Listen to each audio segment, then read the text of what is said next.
자, 오늘 제가 이 제목으로 잡은 것은 정주영 스토리인데 현대건설을 창업하신 정주영 사장님 얘기입니다. 정주영 회장님 스토리예요. 그런데 왜 이런 얘기를 제가 드리냐 하면은 지금 많은 성공학 책들이 나와 있어요. 우리나라에서 베스트셀러가 됐던 성공학 책도 많이 있습니다. 그 중에 아마 가장 많이 팔린 게 시크릿이라는 책이었을 거예요. 그 이름을 처음 들어보신 분은 인터넷에 찾아보세요. 시크릿이라고 있어요. 근데 그 시크릿의 결론은 하나예요. 딱 하나예요. 그게 당기면 끌어당기면 법칙이라고 딱 돼 있죠. 그 말은 무슨 말이냐 하면은 내가 성공하겠다고 생각하면 우주의 에너지가 나를 성공하게 만든다, 그 얘기예요. 다시 말하면 내가 부자가 되겠다고 생각하면 부자가 된다. 그게 성공학 책의 전부예요. 그것을 영화로 찍어가지고 주요 기업 또 군대 같은 경우도 다 돌렸어요. 미국 TV 방송에서 그걸 찍었죠. 그런데 모든 성공학 책이 결론이 그거예요. 네가 원하는 대로 이루어진다, 그거예요. 앞에 테크닉이 많이 나와 있는데 테크닉 이것은 당신이 그렇게 되리라고 믿으면, 그리고 의지를 가지고 있으면 테크닉은 자동적으로 배워진다예요. 배워진다. 테크닉을 배워서 뭐가 나오는 게 아니고 강한 의지를 가지고 있으면 테크닉이 나온답니다. 정주영 회장님이 쓰신 책이 있어요. 시련은 있으나 실패는 없다. 그 책 읽어보시면 많죠? 아주 감동적이에요.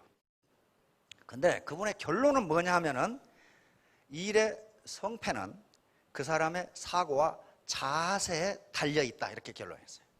일의 성패는 그 사람의 능력이 아니고 그 사람의 사고와 자세에 달려있다. 이걸 한마디로 하면 태도입니다. 태도. 그 사람의 태도가 어떻게 되느냐 하는 데 달려있다는 거예요. 태도. 그 사람의 태도가 무엇이냐? 애티튜드죠. 여기에 달려있다. 그래서 제가 애터미의 경제연구소장으로 와서 한 150번 강의를 했는데요. 제목도 다 다르고 내용도 다 다릅니다. 그런데 그 일관된 메시지는 뭐냐면은 태도예요. 태도. 정주영 회장님도 그 사람이 학력이 어떻느냐, 배경이 어떻느냐, 그게 저 필요한 게 아니고 그 사람이 성공하겠다는 강한 의지가 있느냐 없느냐, 이게 전부 다 그려놨어요. 전부 다. 그러니까 역경을 딛고 성공한 사람들의, 성공한 분들의 얘기를 들어보면 어떻게 성공했는가가 나와요. 재벌 2세, 3세가 많은 돈을 벌었다고 해서 그 사람을 성공했다, 그렇게 말하는 사람은 없어요. 그렇잖아요. 그리고 그 사람을 인격적으로 존경하는 사람도 없습니다. 어려움을 딛고 난관을 딛고 큰 성공을 이룬 사람들에게서 우리는 배울 게 있고, 어떻게 성공했을까? 그걸 자기가 실행하면 성공할 수 있는 거예요. 정주영 회장님도 시련은 있으나 실패는 없다, 그런 얘기를 하고 있어. 나는 특별한 사람이 아니다, 단지 무지하게 노력했을 뿐이다, 그렇게 해놨어요. 단지 그렇게 했을 뿐이야. 지난주에도 제가 강조를 드렸는데 이게 태도예요. 애티튜드. 태도입니다. 태도는 사회심리학에서 굉장히 중요한 개념인데 여러분들은 간단하게 마음가짐, 그렇게 생각하시면 됩니다. 마음가짐. 내 마음가짐이 어떻느냐 하는 거예요. 마음가짐.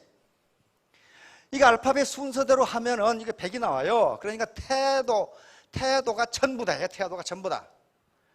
이건 성공학자들이 계속 이야기합니다. Attitude is everything이라고 얘기합니다. 태도가 전부다.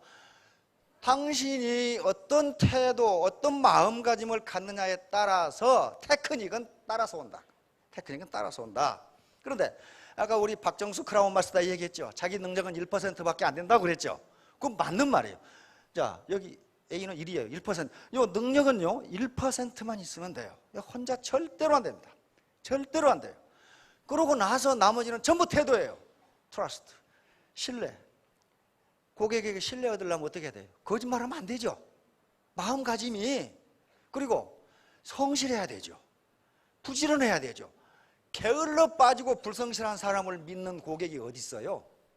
몇 월 몇 시에 당신에게 뭘 갖다 주겠다 하면 그 시간에 갖다 줘야 될 거 아니야. 그런데 뭐 핑계대고 그러면 안 돼요. 허위 과장 광고, 거짓말하면 안 된단 말이에요. 그래야만 트러스트, 신뢰를 얻고, 그 다음에 팀워크.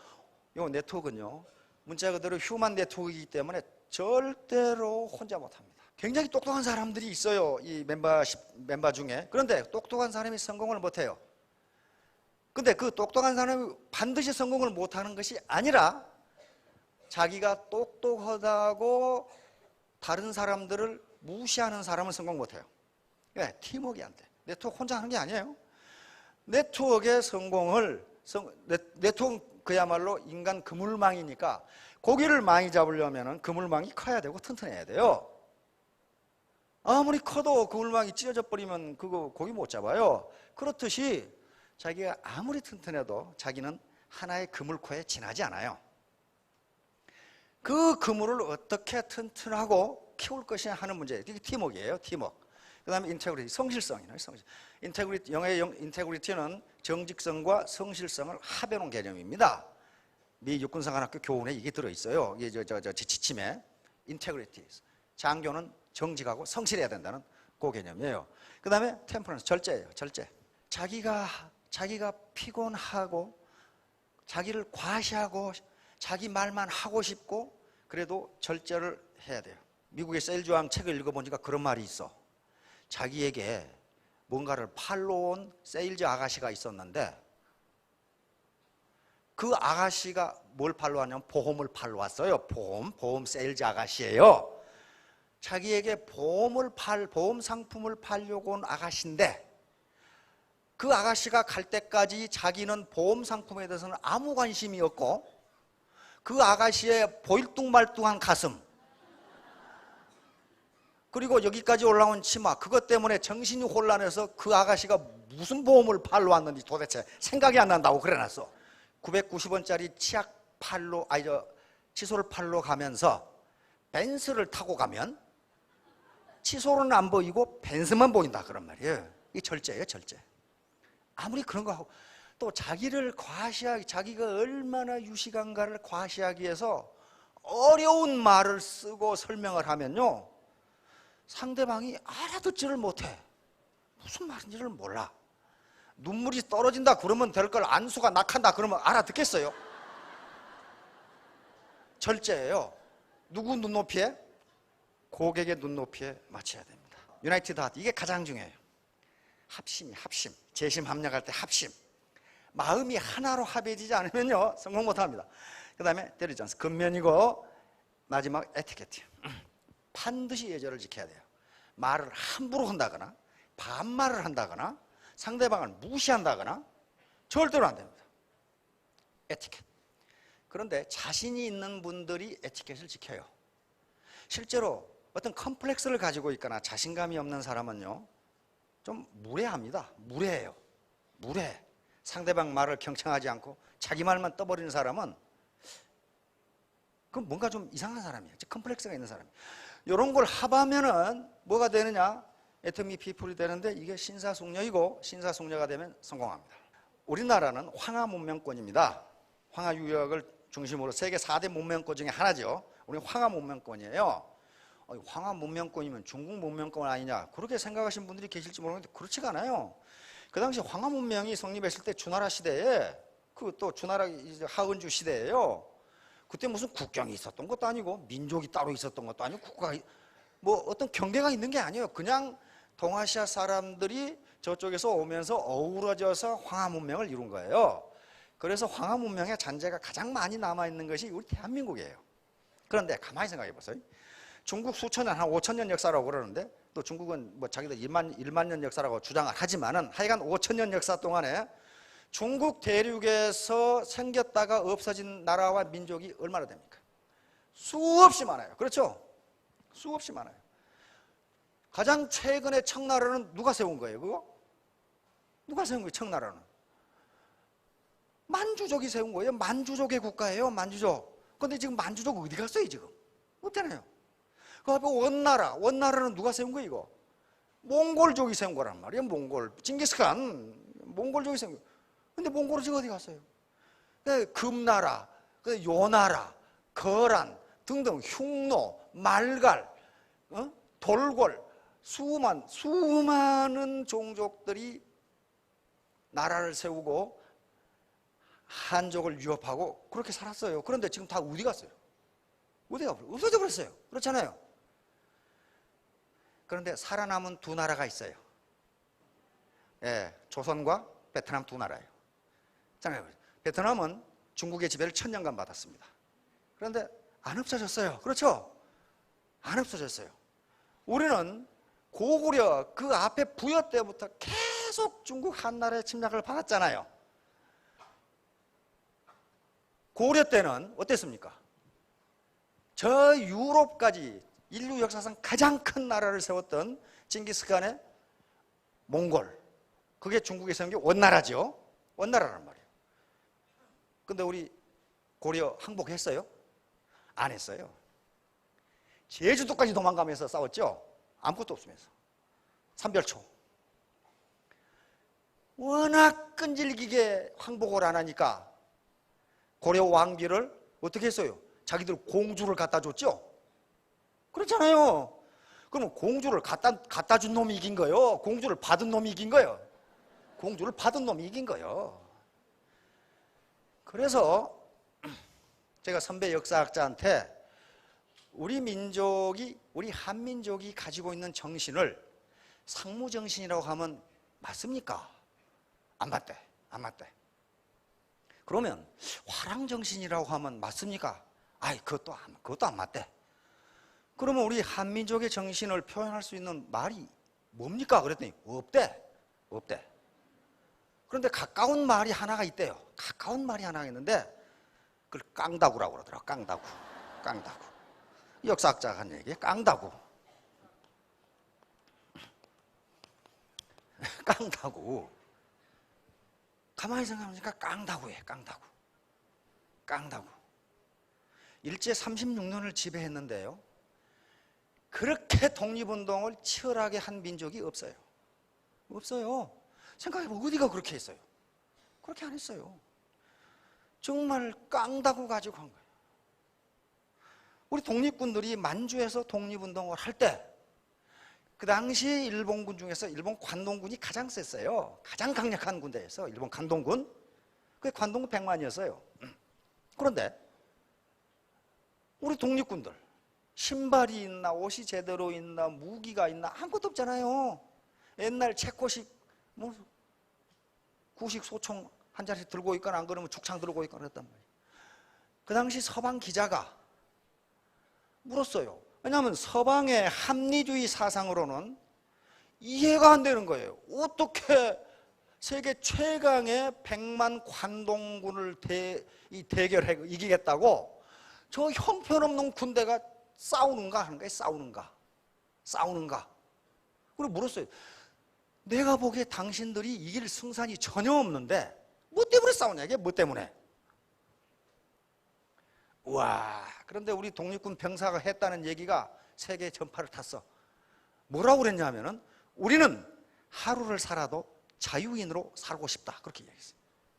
우리는 그런 깡다구를 물려받은 후손이잖아요. 애터미 사업은요, 성공할 수 있는 시스템은 갖춰져 있어요. 그걸 제가 설명을 안 해도 여기 지금 로얄 클럽 밑에 리더스 클럽 1억 이상 되는 분이 한 150명 됩니다. 그 자체가 성공했다는 증거, 할 수 있다는 증거예요. 그리고 여기 올라오신 분 중에 물론 학력이 굉장히 좋으신 분도 있어요. 정치인도 있고. 그러나 대부분은 보통 시민이에요. 보통 사람이에요. 그렇다면 보통 사람이 성공을 하는데 나는 못한다? 그 문제가 어디 있는 거예요? 나에게 있는 거예요. 나에게 있는 거예요. 그런데 성공의 요건, 아까 많은 걸 얘기했지만은 저는 두 가지라고 봅니다. 시스템이 갖춰져 있으니까 하나는 깡다구고 하나는 용기예요. 용기나 깡다구나 마찬가지인데 그 두 개, 하여간 깡다구가 있어야 돼요. 학교에서 공부 잘하는 게 나쁜 게 아닙니다. 그것은 IQ입니다. 인텔리전스 쿼션트죠. 이 학습지능이에요. 사실은 학습지능, 지능지수인데 학습지능하고는 정확하게 일치합니다. IQ가 좋은 사람이 공부 잘해요. 학교 시험 성적이 좋다고 말해요. 그런데 사회에 나오면 IQ 가지고 되지 않아요. 사회에서 무슨 퀴즈 내가지고 퀴즈 맞춰가지고 돈 봅니까? 그거 없어요. 사회는 전부 네트워크예요. 사람과 사람과 하는 관계예요. 그렇잖아요. 그런데 학습지능이 높은 분들이, 높은 사람들이 다 그러는 거 아닌데 많은 사람들이 그런 인간관계를 잘 못해요. EQ라고 많이 들어보셨죠? 이게 감성지능입니다. 감성지능. 감성지능이고, 그 다음에 SQ라는 게 있습니다. 이건 소셜 코션트에서 사회지능이에요. 그리고 NQ라는 것이 있습니다. NQ는 네트워크 코션트에서 공존지수입니다. 공존. 그러니까 더불어 살아가야 된다는 이 마음이 없이는 사회적으로 성공할 수 없다는 거예요. 이게 계속 연구가 되어 나오죠. 하버드를 비롯해서 하버드 대학에서 계속 나옵니다. EQ나 SQ나 NQ도 개발하면 되는데 지금까지 안 했단 말이에요. 안 해서 그래요. 그게 없어서 그런 게 아니라 안 했어요. 왜? 지금까지는 IQ 높아서 공부 잘하면은 평생 편하게 살았어요. 그것이 IQ가 높았으면 EQ나 NQ나 SQ가 낮다, 그건 아니에요. 개발을 안 했을 뿐이에요. 이건 학자들이 공통적으로 하는 얘기는 저것은 훈련에 의해서 높아진다, 그렇게 되어 있단 말이에요. IQ하고는 조금 달라요. EQ나 NQ나 SQ는 훈련에 의해서 높아진다. 따라서 여기에 오신 분들이 과거에 내가 공부를 잘했건 못했건 학력이 높건 낮건 간에 1%의 능력이 필요한데 나머지는 EQ, SQ, NQ입니다. 어떻게 같이 살아가려고 하느냐, 여기서 나오는 것이 집단지성이고 그렇게 하면 성공할 수 있습니다. 자, 노자가 쓴 도덕경이라는 책이 있습니다. 그 들어보실 거예요. 도덕경에 자승자 강이라는 말이 나와요. 누구를 이기는 게 강한 사람이다? 나를 이기는 게 강한 사람. 내가 가장 이기기 힘들어요. 내가 누군데? 그래도 내가 S대학을 나왔는데, 저 초등학교 나온 사람 밑에서 내가 그 자기 이겨야 돼요. 그렇죠? 자기 이겨야 돼요. 자승자강. 이게 2500년 전에 나온 도덕경에 했는지 그때도 자기를 이기는 게 힘들다고 생각했던 모양이에요. 노자도. 자기를 이기는 사람이 강한 사람이다. 남을 이기는 사람이 아니고 자기를 이기는 사람이 강한 사람이다. 요 말을 명심하시고 나를 이기고 깐다고 가지고 밀어붙이면 돼요. 그런데 EQ, NQ, SQ를 잊지 마시라는 거예요. 감성지능, 소셜 코션트, 사회지능, 그리고 공존지수, 네트워크 코션트, 공존, 같이 먹고 같이 성공하자. 나만 잘 먹고 잘 살고가 아니고 우리의 파트너, 그리고 스폰서가 우리 같이 성공하자. 그러면 같이 성공해요. 나만 잘 먹고 잘 살자 그러면 그 조직은요 다 못 살아. 그렇게 되질 않아요. 자, 그러면 이분의 학력이 어떻게 됩니까? 소학교졸이에요. 소학교. 강원도 통천, 지금 북한 지역입니다. 강원도 통천에서 소학교 나온 분이에요. 이분이에요. 지금 부인 변중성 여사시고 계속 평생을 노동자로 사셨어요. 노동자로. 요 구두는 정중 회장님이 30년 신은 구두입니다. 이 구두 구두 3컬레가 있는데 다 30년 신어가지고 이게 떨어지니까 밑에 굽이 다르니까 밑에다 징을 받아가지고 신어가지고 이 양반이 걸어가면 뭐가 철렁철렁 하는 거지. 밑에 징을 갈아가지고.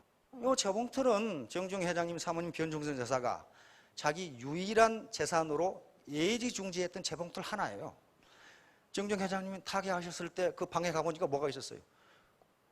고물 텔레비전 하나밖에 없었죠. 그런 분이에요. 그래서 그 자서전 비슷한 시련은 있으나 실패는 없다에 보면은 누군가는 나를 자본가라고 생각하는 모양인데 나는 자본가라고 생각해 본 적이 한 번도 없다.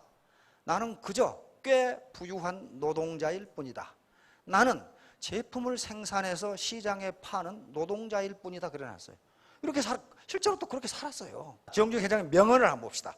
나는 어떤 일을 시작하든 반드시 된다는 확신 90%. 이게 뭡니까? 결심이에요. 결의. 나는 반드시 성공한다. 나는 반드시 부자가 된다. 나는 반드시 우리 부모님께 생활비를 드리겠다. 나는 반드시 우리 자녀들이 하고 싶은 공부를 하도록 뒷바라지 해주겠다. 이거 그 결심 90%. 그리고 되게 할 수 있다는 자신감 10%로 완벽한 100%를 채우지 안 될 수도 있다는 회의나 불안은 단 1%도 끼워넣지 않는다. 이건 정중 회장님이 하신 말씀이지만 이미 학문적으로 증명된 사실이라 그랬죠. 이걸 자기충족적 애원이라고 그럽니다. 나는 이렇게 된다고 예언하면 반드시 그렇게 된다예요. 이걸 자기충족적 애원 이렇게 부릅니다. 심리학에서. 그리고 피그말리온 효과 이렇게도 부릅니다. 믿는 대로 이루어진다. 스스로 운이 나쁘다고 생각하지 않는 한 나쁜 운이란 없다. 많은 사람들을 만나보면 그래요. 나는 참 재수가 없어서 하는 일마다 안 된다고. 자기가 재수가 없다고 생각하니까 없는 거예요. 길이 있으면 길을 찾고 찾아도 없으면 길을 닦아 나가야 된다. 참 이게 뭐예요? 이게 한마디로 깡다구죠. 있으면 찾고 없으면 지가 만들어가지고 가면 될 거 아니야 그 말이에요. 자신이 이렇게 했거든요. 그렇죠? 이렇게 했어요. 길이 없었어. 요걸 4번 잘 보세요. 머리는 쓰라고 얹어놓고 있는 것이다. 정말 머리 안 쓰는 사람들이 있어요. 아무것도 아닌 걸 물어봐. 지가 쓰면 되는데. 1%만 머리를 쓰세요. 아인슈타인 같은 세계적 천재가 10%밖에 못 썼을 때 우리는 0.1%도 안 쓴다는 거예요. 안 쓰고 남 탓해. 탓만 해. 저놈 때문에 정치인 잘못하고 어떤 놈이 떼먹고 99%는 태도, 애티튜드입니다. 그리고 1%는 머리예요. 정중 회장님의 전매 특허가 요거죠. 확인을 해봤어? 임자가 해봤어. 못한다거나 어렵다거나 시간이 걸린다거나 했을 때 이 말을 반드시 하셨어요. 전매 특허를. 어려운 것은 우리가 다 극복할 수 있다. 1985년 중앙대학교 교양 강의 때 하신 말씀이랍니다. 그 테이프가 작년에 현대중공업에서 기업 이미지 광고로 요 광고가 나왔었죠. 요 말이. 이 불굴의 정신을 누구한테 배웠을까? 플라톤이나 아리스토텔레스 그런 사람이 아니고 빈대한테 배웠단 말이에요. 빈대. 정중 회장님이 강원도 통천에서 소 한 마리 훔쳐가지고 서울로 왔단 말이에요. 살 데가 없으니까 어떻게 했어요? 건설 노동 현장에서 오늘날 말하면 노가다에서 노가다로 일을 했어요. 얼마나 일을, 그 당시 1950년대에 얼마나 심하게 일을 했겠어요. 그런데 저녁에 잠을 푹 자야 일을 하는데 이놈의 빈대 때문에 찰 수가 없어. 이하고 벼룩이, 빈대, 모기 이런 게 있는데 빈대가 제일 지독해요. 제일 지독하다고. 그래서 잠을 잘 수가 없으니까 이분이 생각을 했어요. 아까 머리는 쓰라고 얹어놓는 것이라고 그랬죠. 빈대가 나를 무는 것이 내가 낮에 일하고 땀을 안 씻고 자서 그런가? 그러고는 목욕을 깨끗이 하고 이부자리를 빨고 해가지고 잠을 자는데 웬걸 또 물어? 그럼 이거하고 관계 없네? 이렇게 생각한 거예요. 그 다음에는 그 땀나는 노동자들하고 같이 자니까 그런가 보다 하고 혼자 이부자리를 가지고 다른 데 가서 잤는데도 또 물어. 공사 현장이니까 침대를 아무렇게나 만들어 가지고 침대를 놓고 잤어요. 잤는데 또 물어. 그래서 이놈 빈대가 어디로 올라오는가 보자 하고 봤더니 침대 다리를 타고 이렇게 올라와. 그러니까 머리를 또 써가지고 여기다 밭개슬을 이렇게 물을 퍼 담아가지고 이놈 새끼 이제 너는 물 못 건너온다 이렇게 잤어요. 그럼 며칠간 잠을 잘 주무셨대요. 그 책에가 기록이 돼 있어요. 그런데 한 며칠 지나니까 또 물어. 야 이놈 봐라. 어떻게 이 강을 건너왔지? 하고 보니까 집 천장으로 기어 올라가서 여기서 수직 낙하를 해. 수직 낙하를 해. 저 곤충도, 저 미물도 어려운 난관을 어떻게 극복할까 머리를 쓰는데 하물며 인간이 어렵다고 포기하면 빈대만 또 못한 놈이다. 이렇게 생각해요. 그래서 이 뒤에 사원들이 못한다거나 어렵다거나 했을 때 하시는 말씀이 그거예요. 야, 이 빈대만 또 못한 새끼야. 그냥 말이 좀 거칠죠. 야, 이 빈대만 또 못한 놈아. 네가 확인을 해봤어? 요거예요.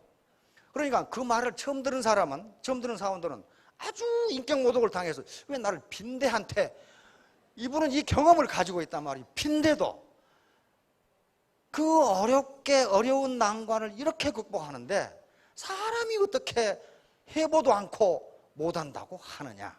지금 어르신들 논산 훈련소에 가면 머리 빡빡 깎고 DDT 머리에서부터 뿌리 제끼죠. 빨개 바꿔가지고. 그런데도 이가 많으니까 사타구니 연대다가 이 DDT 봉지 달아가지고 돌아다녔죠.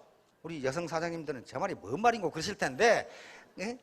우리 남성 사장님들은 회심의 미소를 짓고 있는 게 나도 그랬는데. 그래.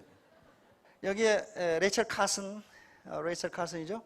해양생물학자인데 1960년대예요. 이분이 생물체를 조사해 보니까 육지에 버렸던 DDT가 해양 물고기에서 나온 거예요. 그리고 그것이 먹이사슬에 의해서 먹이사슬의 위쪽으로 올라갈수록 DDT 축적이 많아요.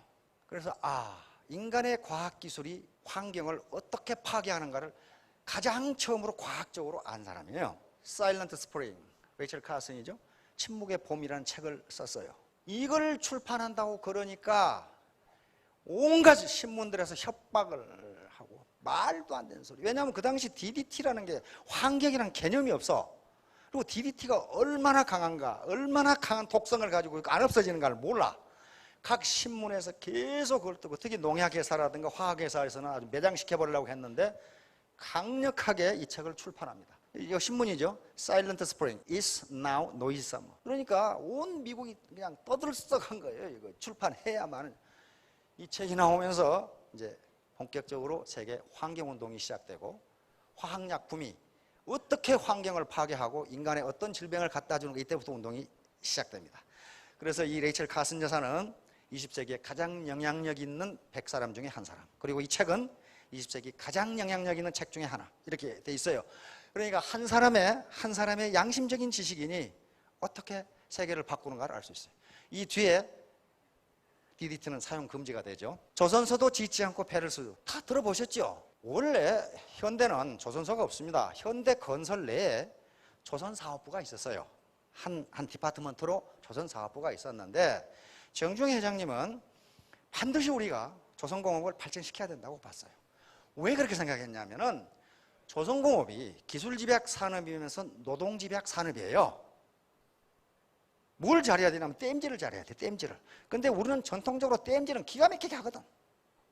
그래서 기술집약 산업이면서 노동집약 산업이기 때문에 지금 그 당시에 실업자가 많은데 많은 사람들에게 일자리를 주기 위해서는 조선공업이 반드시 필요하다고 봤어요. 그러니까 그게 뭐예요? 성공한 사람들이 어떤 생각을 갖는가 하는 이 연구 결과가 있어요. 성공한 사람들은 파괴정신, 다시 말하면 내가 많은 사람들을 먹여 살리겠다고 하는 생각을 반드시 가지고 있다는 거예요. 정중희 회장이 이거 아니어도 돈 벌고 잘 살았어요. 큰 조선소를 만들면 거기에 많은 사람들이 먹고 산다, 이렇게 생각한 거예요. 그런데 우리가 그 당시에 기술 제휴를 할 수 있는 나라는 일본이 최고였어요. 그래서 일본 미쓰비시 중공업하고 기술 제약을 하기로 하고 거기서 지어주기로 합니다. 그런데 갑자기 거절을 했어. 왜냐하면 1970년대 초에 중국이 문호 개방을 하면서 미국과 핑퐁 외교를 하죠. 일본하고 외교 관계를 수립하면서 주운내 4원칙이라는 것을 발표를 합니다. 이런 기업은 일본에, 중국에 투자할 수 없다. 그게 뭐냐면은 그 핵심이 대한민국 및 대만과 거래를 하는 일본 기업, 또는 대한민국 및 대만에 투자를 한 일본 기업은 중국에 들어올 수 없다.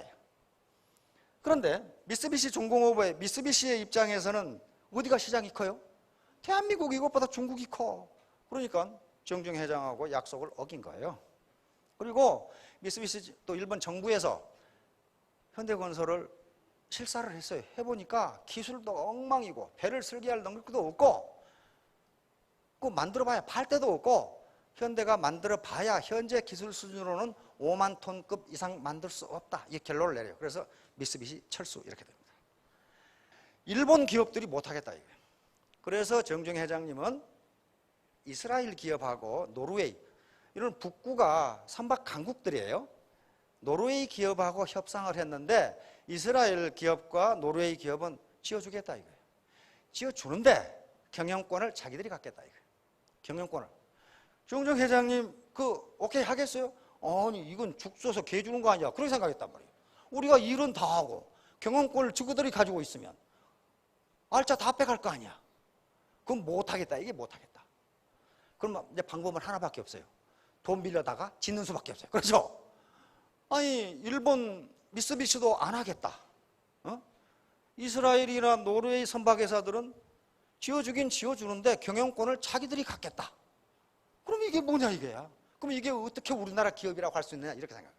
어떻게 우리나라 기업이냐 이게. 그러면 돈 빌리러 가야 되는데 돈 빌리러 가려면 어디로 가야 되면 런던으로 가야 돼요.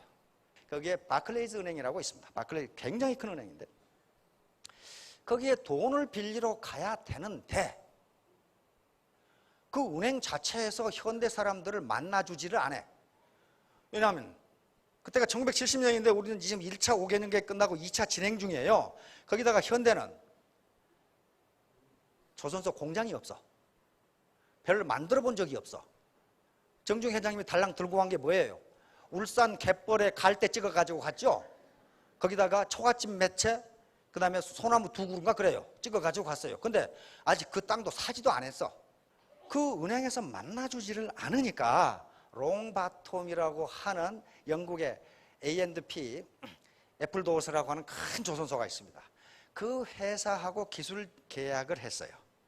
기술 계약을 하면서 그 회사에서 유조선 설계도를 빌려왔어. 설계할 능력이 없으니까 빌려와가지고 그 롱바톰이라고 하는 회장에게 그걸 기술 계약을 하자고 그러니까 당신들의 능력을 어떻게 믿고 우리가 하느냐.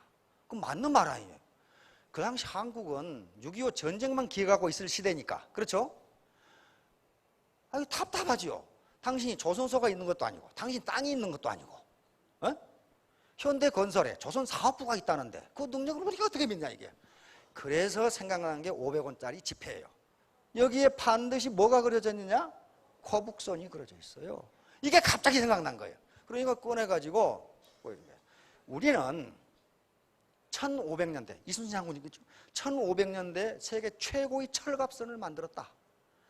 당신들이 1800년대에 배를 만들었다고 하는데 적어도 우리는 당신들보다 300년 앞섰다. 기술이 좀 낡아서 그렇지 원래 그 기질은 다 가지고 있다. 그러니까 롱바톰 회장이 깜짝 놀랐어요. 돈을 계속 보고 있는 거예요. 이게 뭐냐 이게. 그러면 그거는 기술 제휴가 됐죠. 이제 됐는데 미쓰비시도 못하겠다. 이스라엘 노래해도 안 된다. 그러면 돈을 빌려야 될 거 아니야. 돈을 빌려야 되는데 바클레이스 은행에서 빌려야 돼요. 근데 바클레이스 은행 간부 자체가 만나주려고 안 해. 그런데 그 롱바톰 회장이 주선을 해줬어요. 만나기라도 해봐라. 만나기라도. 그래서 그쪽 바클레이스 은행에서 부총재가 나옵니다. 부총재가 나와가지고 정중 회장을 독대를 했어요. 그런데 영국 금융가에 적어도 바클레이스 은행 같은데 돈을 빌려러 온 사람은 어떤 사람들이겠어요? 세계적인 인물들이에요. 뭐 하버드 경영대학원을 나왔다거나 MIT 공대를 나왔다거나. 그러니까 느닷없이 이 부회장이 바클레이즈 은행 부회장이 정중 회장님한테 질문을 했어요. 당신은 공학을 전공했어? 경제학을 전공했어? 가만히 보니까 전공한 게 하나도 없거든.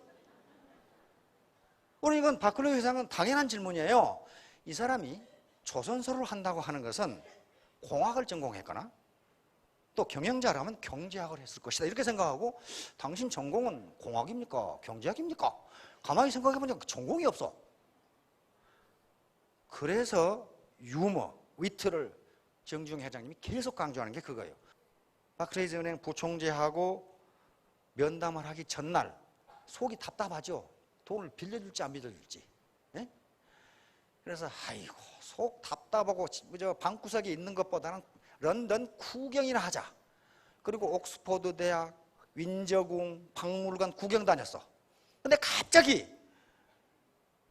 어제 옥스퍼드 대학 구경 간 게 생각이 났어요. 머리는 쓰라고 얹어놓은 거니까. 그러면서 다시 질문을 했어. 그 부회장님께서는 제 사업 계획서를 읽어보셨습니까? 이렇게 역질문을 한 거예요. 그러니까 예, 읽어봤는데 계획서가 완벽합니다. 완벽합니다. 그건 됐고, 그래 당신 학력은 뭐요? 이걸 물었다. 그러니까 정중 회장님이 네, 어제 제가 그 사업 계획서를 들고 옥스퍼드 대학에 갔더니 경제학 박사학위를 줘가지고 제가 경제학 박사입니다. 그래 버렸단 말이에요. 그러니까 이분이 그 말을 듣고 하하하 웃으면서 당신 전공은 유머군요. 이렇게 된 거예요. 그래가지고 돈을 빌려주겠다. 이렇게 딱 한 거예요. 빌려주겠다. 그런데 영국의 은행에서 돈을 빌려주려면 영국 정부의 허가를 받아야 돼요. 은행에서 마음대로 빌려주는 게 아니에요. 그게 수출보증국이라는 정부의 보증기관이 있어요. 정부 대영제국의 정부기관입니다. 그런데 그 정부기관이 뭐 하는 곳이냐 하면은 그 회사에 돈을 빌려줘 라고 그 정부기구에서 보증을 해주면 만약에 그 돈을 못 받으면 회사가 망해서 못 받으면 영국 정부가 대신 주는 거예요. 그러니까 얼마나 까다롭겠어요. 영국 정부 입장에서는 이 회사가 상환 능력이 있는지 없는지를 검토를 해야 될 거 아니에요. 보증국 총재, 이 총재를 또 그 부총재가 알선해가지고 만났는데 정중 회장님 기가 칵 막혔어요. 그 수출보증국 총재가 하는 얘기가 틀린 게 하나도 없어. 뭐라 그러냐면 당신 사업계획서를 보니까 믿을만 합니다. 그런데 당신들은 조선 공장도 없어. 배를 만들어 본 적도 없어. 세계 일본이나 노르웨이나 저쪽에 스칸디나비아인데 얼마나 큰 조선 공장이 많은데 당신이 해운회사 선주라면은 당신한테 배 사겠어? 이렇게 물어본 거예요. 가만히 생각해보면 자기도 안 사겠거든. 자기도 안 사겠어. 공장도 없고 땅도 없어. 만들어 본 적도 없어. 그러니까 이 수출보증국 총재가 당신의 배를 사주겠다는 사람의 사인을, 증명서를 가져오라. 그러면 우리가 보증해 주겠다. 이렇게 된 거예요. 미치고 팔짝 뛰려라니. 그런데 정중 회장님 뭐라고 썼냐면은 그 총재의 말에 한마디도 반박을 못했다고 써 있어요. 네, 다 맞거든. 가만히 생각해보니까 자기도 안 사겠어, 배를. 우리가 땅도 없는데 당신이 배를 사준다고 약속해주면 좋은 배를, 공장을 뚝딱뚝딱 지어가지고 좋은 배를 싼 값에 주겠소 하고 세계 해운회사를 다 돌아다닌 거야. 그래가지고 임자를 만났어요. 그리스 오나시스는 아시죠? 네, 오나시스 선박왕입니다. 그 오나시스의 조카가 또 선박왕이에요. 그분을 만났어요. 그래서 그리스에 가서 리바노스라고 하는 이분이에요. 정중 회장님은 그 자서전 비싼 책에다가 뭐라 했냐면은 세상에 나도 미친놈이지만은 나보다 더 미친놈을 하나 만났다 이렇게 냈어요. 어떻게 땅도 없고 공장도 없는데 당신이 배를 산다고 약속해주면 돈 빌려다가 공장 지어서 배 만들어준다. 요거를 사겠다고 한 놈이 나타났다 이게요. 그래 자기는 봉이 정선달이지만은 요놈은 미친놈이라고 이렇게 써놨어요. 그런데 이 리바노스 회장이 정중 회장님한테 유조선 26만 톤 유조선을 2척을 주문해버렸어요. 그 뒤로도 계속 현대중공업에서만 배를 주문했어요. 9척을 주문했다는데, 왜냐하면 뭐 보고 그렇게 했냐면은 정중 회장님의 자신감, 그 사람을 보고 그런 거예요. 사람. 이 기업하는 사람들은 저 사람이 지금 사기치는지 거짓말하는지 어떤 인물인지를 금방 이 감이라는 게 오잖아요. 정중 회장님의 자신감. 그러면서 리바노스 회장이 그래놨어요. 어떻게 그런 배짱이 나오는지 사람이, 아무것도 없는 사람이 요게 처음 만든 배예요. 가만히 생각해 보니까 납기가 5년인데 그때서 돈 빌리러 갔으니까 또 땅도 사야 되고 공장을 짓고 배를 만들려고 보니까 이게 시간이 없는 거예요. 그러니까 공장 한쪽에서는 짓고 한쪽에는 땅에서 배 만들고 해서 만든 거예요. 언제 공장 지어서 언제 배 만드냐 이게. 땅에서 우선 만들고 나중에 하자 이게. 요게 지금 애플도어사에서 빌려면 설계도예요. 이거 빌려다가 이거 만든 거예요. 그러니까 경부고속도로 건설. 이것은 유명한 일화가 많죠. 400km 정도 되는데요. 세계에서 가장 빨리 건설을 했습니다. 이건 박 대통령이 서독에 1962년도에 경제개발을 위해서 돈 빌리러 갔다가 서독에 아우토반이라고 있죠. 고속도로. 그 히틀러 갔던 겁니다. 동서를 싹 그걸 보고 우리도 고속도로가 있어야 되겠다. 근데 우리나라 건설회사 중에 현대만이, 그때 현대토건이었죠. 현대토건만이 태국에서 고속도로를 건설해본 경험이 있어요. 그래서 경부고속도로의 40%를 현대건설이 합니다. 그럼 400억. 너무 돈이 적게 들었죠. 그걸 정중 회장님이 그랬어요. 이거 우리가 돈 벌려고 하는 거 아니니까 무조건 하라고 그랬어요. 요 서산에 가면 요거 있죠. 서산 간척지. 여기에 여기서 여기까지 막았는데 요걸 못 막는 거예요. 요게 270m인가 그렇게 알고 있습니다. 270m인데 물살이 너무 세서 10톤 바위를 갖다 놔도 그건 완전히 가랑잎으로 아무리 퍼부어도 안 돼. 근데 공학자들은 맨날 머리를 쓰는데 헛군다에다 쓰고 있단 말이에요. 그러니까 정주영 회장님이 생각한 게 폐유조선을 끌어다가 막아버리면 될 거 아니야 이거야. 마침 그때 현대조선에서 저쪽 노르웨이인가 스웨덴인가 가서 폐유조선을 뜯어가지고 고철로 팔아먹으려고 그 조선소에 하나 끌어놓은 게 있어요. 그걸 갖다가 틀어 막은 거예요. 이걸. 요게 270m인데 유조선의 길이가 320m인가 그러니까 틀에 막아버리면 되잖아요. 서산에 가보시면 이게 팻말이 서 있죠. 그래가지고 정주영 공법 이렇게 돼 있어요. 정주영 공법. 왜냐하면 토목공학자들이 다 반대했으니까 그거 안 된다 이거야. 그때 정주영 회장이 뭐라 했어요? 야 빈대맞도 못한다. 네가 해봤어? 그렇게 해봤어? 정주영 회장님이 모토로 자기 좌우명으로 삼은 게 요 말이었어요. 진인사 대천명. 정주영 회장님이 직접 쓰신 겁니다. 이걸 자기 사무제로 넣은 거예요. 사람으로서 할 도리를 다 하고 천명을 기다리라. 그 말이에요. 천명을 기다리라.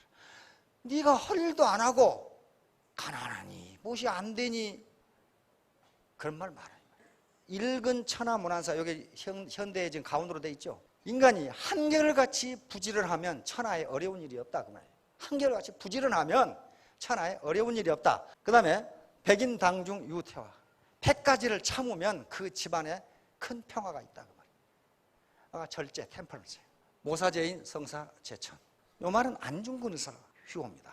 이 일을 도모하는 것은 사람이고 일을 이루는 것은 하늘이다. 그러니까 진인사 대천명하고 똑같은 말이에요. 자, 그리고 소부재근 대부재천이라고 이것도 정주영 회장님 말씀하신 거예요. 작은 부자는 당신이 부지런하면 된다. 큰 부자는 제천, 하늘이 내려준다. 그랬어요. 근데 여기서 오해를 한단 말이야. 하늘이 내려주면 그럼 그 사람 재수 되게 좋은 사람이면 그게 아니고요. 이 형이사학적 개념 중에 하나가 천이라는 게 있습니다. 하늘. 이 천은요, 천심이라고 그러죠. 역성혁명을 하면서 다시 말하면 지금 왕을 때려엎고 내가 왕이 돼서 새 나라를 건설할 때 그 명분을 찾아야 됐어요. 명분이 없이 갈아치우면 하극상이 되기 때문에 명분이 있어야 돼요. 명분으로 찾는 게 뭐냐면 하늘이라는 개념이었어요. 하늘. 다시 말하면 저 임금한테서 이미 천심이 떠났기 때문에 천심은 나에게 있으니까 내가 임금이 되는 것은 하늘의 뜻이다. 그 말이에요. 그 말인데 그러면 하늘의 뜻을 어떻게 아느냐? 하늘의 뜻을 그것이 민심이다 그랬어요. 하늘의 뜻은 천심이 곧 뭐다? 민심. 민심이 곧 천심이다. 민심이 그 임금에게 떠나면 그것은 천심이 그 임금에게 떠났다는 것이니까 저 천심이 떠난 임금을 때려엎고 내가 임금이 되는 것은 하늘의 뜻이다. 그런 말이에요. 그러니까 큰 부자는 하늘이 내리니까 아이고 나는 하늘이 안 내려서 할 수 없는데 그 말 아니고 식신생재라고 그랬어요. 많은 사람을 먹여 살리겠다고 하는 것 그것이 천심이라고 그랬어요. 나는 많은 사람을 먹여 살리 정주 회장님이 그렇게 했거든요. 현대 중공업을 돈 벌려고 만든 게 아니고 이걸 만들면 많은 사람에게 일자리를 줄 수 있겠네 그렇게 생각한 거예요. 그래가지고 봉이 전설달 역할을 한 거예요. 땅도 안 사놓고 배 주문받으러 가고 팔아먹은 사람이에요. 나만 잘 먹고 잘 살라고 하면은 부지런을 하게 하면 소부는 되지만 대부는 되지 못한다. 왕년에 공부 좀 했다고 편한 일자리만 찾아다녀서는 안 된다. 그럼 평생 월급쟁이 신세를 면하지 못한다. 돈은 남들이 꺼리는 일을 하는데 따르는 보상이다. 돈은 남들이 꺼리는 일을 하는데 따르는 보상, 리워드, 보상이다. 젊은 사람들이 그저 편하고 안전한 일만 하려 하는 걸 보면 한심해 죽겠다. 상속으로 부자가 된 사람이 5% 정도 된다고 합니다. 이거 맞죠? 근데 전부 다 상속받아서 부자가 된 것 같은데 그것은 텔레비전의 연속극에 맨날 그 사람만 나와서 그래요. 혼인형 부자가 5%라고. 5%. 마누라 잘 만나가지고 부자 된 사람이 있어요. 그 다음에 전문가형 부자가 30%라고 되어 있습니다. 전문가형 부자. 전문가형 부자는 아시겠죠? 의사나 변호사나 회계사나 변리사나 이런 분들이 전문가형 부자들이에요. 그러나 전문가형 부자도 따지고 보면은 자수성가가 많습니다. 예를 들면 김연아나 우리 박지성이나 전문가형 부자들이에요. 그렇죠? 부자인데 자수성가한 거예요, 사실은. 그 다음에 자수성가 부자가 60%. 자기 노력으로 부자가 된 사람이 60%로 되어 있어요. 그래서 미국은 어떤가 하고 자료를 찾아봤더니 2011년 미국 통계를 보니까 미국의 400대 부자 중에 70%가 자수성가로 되어 있습니다. 예를 들면 빌 게이츠 유산 받은 거 없잖아요. 구글 마찬가지죠. 페이스북 마찬가지죠. 아마존 마찬가지잖아요. 다 자기가 이룬 거예요. 그러면 우리도 요 전문가형 부자 중에 10% 정도는 아마도 가정 환경이 불우했음에도 불구하고 자기가 전문가가 됐을 거예요. 그렇다면 우리도 약 70%가 자수성가형 부자예요. 부자 중에. 그러면 여기 계시는 분들이 부모로부터 많은 유산을 받지 못했고 설사 처가가 부자가 아니라도 내 힘으로 부자가 될 수 있다. 대부분의 부자가 상속형 부자라면 우리는 절망하죠. 그렇죠? 이 사람도 노숙자에서 미국 100대 부자가 된 사람입니다. 이 사람이 현재 거느리고 있는 기업이 40개예요. 노숙자에서 자기가 왜 성공했는가를 연구하기 위해서 SMI라는 회사를 만들었습니다. Success Motivation Incorporated라는 성공 동기 회사에 우리나라에 들어와 있어요. 교육장이 있어요. 이 사람이 자기가 왜 성공했는가를 연구해 봤더니 결론은 하나밖에 없더라. 태도가 전부다. Attitude is everything 그랬어요. 내가 성공하겠다는 의지, 이것이 나를 부자로 만들었다. 이 결론이에요. 이 사람이 한 말이에요.